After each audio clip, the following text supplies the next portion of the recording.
Hello ladies and frogs, and welcome back to another video. As promised in last week's video, I'm here today to talk about why I stopped making comics on TikTok.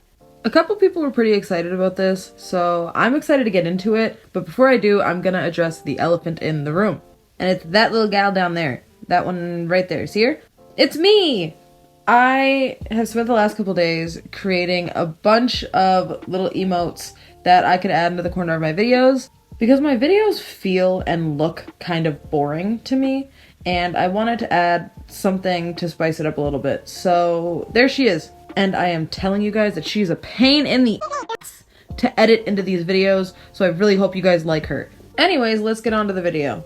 So before I talk about why I'm no longer doing comics, let's talk about what got me into them in the first place. Now, I know almost nobody that follows me now knows who I was or what I did before I got into My Hero Academia fan art. But believe it or not, I was not always a fan artist. I actually didn't like doing fan art. I did the occasional drawing of Shinso or Bakugo, but other than that, I was completely dedicated to my own artwork, my own OCs, and my own stories. I almost only drew my own OCs, and I was really into world building and story building, and I had a lot of great ideas for comics, but none of them were related to anime or anything like that. I had only just started to dip my toes into creating characters for fandoms a couple weeks before I had posted the video on TikTok that caused me to blow up and get my following. And even before then, I had never even had the dedication to finish a comic for my own OCs, let alone a fandom OC I created.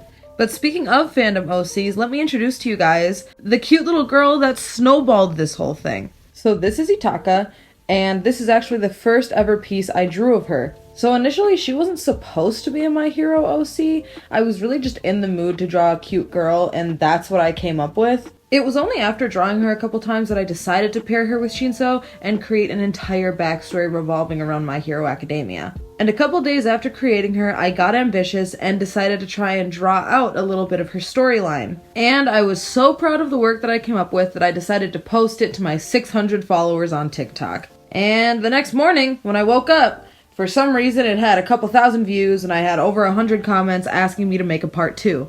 And truthfully, it was never my intention to create a whole story around the two, and I didn't ever plan on making a full comic about it. I was really just trying to explore my horizons, but I was gaining a following fast over it, and people were telling me how much they loved it, so I had to keep on going. And then the rest is history. Basically, I completed the comic in under 3 months and had a whole 12-hour live stream to celebrate it. The issues with me and social media didn't start until I finished that comic and realized I had no clue what I was going to start producing after that. Like I said earlier, I was only just dipping my toes into the fandom before I was kind of pushed into the deep end with it. And now out of nowhere, I had 60,000 followers who all wanted My Hero Academia content from me, and I didn't know how to deliver. So obviously, the only rational idea was to make a poll and ask these new followers what they wanted to see from me in my next comic. And that's when the cycle began of me doing art for other people and no longer for myself. The differences between the Bakugo comic and the Shinso comic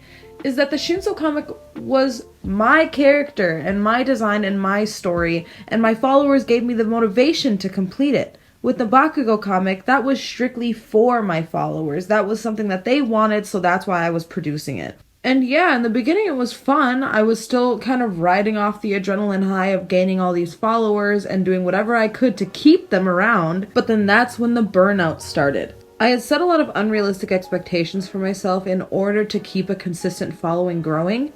For example, producing a comic part every single day. And if you guys have seen those comics, you can tell the time and effort that goes into them. But each one of those parts took anywhere from 8 to 12 hours depending on whether or not I wanted to add an animation, how many panels I could reuse from former parts, whatever the circumstances were. And I had to post a video every day at 8 a.m. because that is when my algorithm was at its best. On top of having 2 full-time jobs, there were days where I would have to pull all-nighters and I wouldn't even be done with the part until 8 o'clock. Which is why I'm sure you guys noticed the Bakugo comic was way lazier than the Shinso comic. And it took me over a year to finish because I was so burnt out, and at that point I hated the comic. I hated the story. I didn't like where it was headed. I felt like everything was half-assed. I felt like the art was bad. I just hated everything about it and I wanted it to be done. But on the same note, there were days where I physically could not even pick up the pencil to draw. I literally disliked the comic so much that the idea of drawing parts for it made me angry. And I'm sure a lot of you guys have noticed the plot holes or the excessive recycling of panels. Basically, it wasn't my best work. I was so relieved to finally be done with it, and then my account got banned. And it was really upsetting at first, but over time it was a huge eye-opener on how much I depended on social media to keep me happy. I had started to resent my art so much, and it started to feel like a job for me instead of something that I used to get away from work. So after my account got banned, I took a couple months away from social media, I didn't post anything, and I came back with a refreshed mind and a new mentality. I still wanted to create content and make people happy and get to interact with my followers, but I wanted to do it at my own pace and on my own time. I stopped caring so much about posting times and consistency and just tried to enjoy the art that I was producing and enjoy hanging out with the people who followed me. And of course, now on my new TikTok account, I don't have nearly close to the same following that I did when I got banned the first time, and that's probably partially due to the fact that I am not as consistent as I was on my old account, but I promise that I'm a lot happier now, and I feel like the content that I'm producing is way better than it was. Because honestly, I would rather only post once a month but put my all into what I'm doing than to post every day but half-ass everything that I put out. And unfortunately, if I want to keep this mentality, I cannot do fandom comics anymore. They take so much time, and honestly, I don't want to do them anymore. It was never my intention to be a fandom comic artist. I still want to create fandom content and be a part of the community, but I cannot do another lengthy project like that again without risk of burning myself out. And I also want to start introducing some of my own characters and some of my own worlds in story building. I don't just want to be known as a fandom artist. I want to be known for my ideas. I want to be known for my original characters and for my own original stories. If I do another comic again, it's going to be my own original story. And so I hope a lot of you guys understand that even if I'm not producing as much fandom content as I was in the beginning, I'm a lot happier now doing what I am. And I do have plans for some original comics in the future, and I can't confirm or deny a time frame on that at all because I'm really bad at seeing things through. Because honestly, I have so many stories and characters that I've been building on since I was like 13 that I really want to see the light of day. So hopefully with a little help, you guys will be seeing something like that in the future.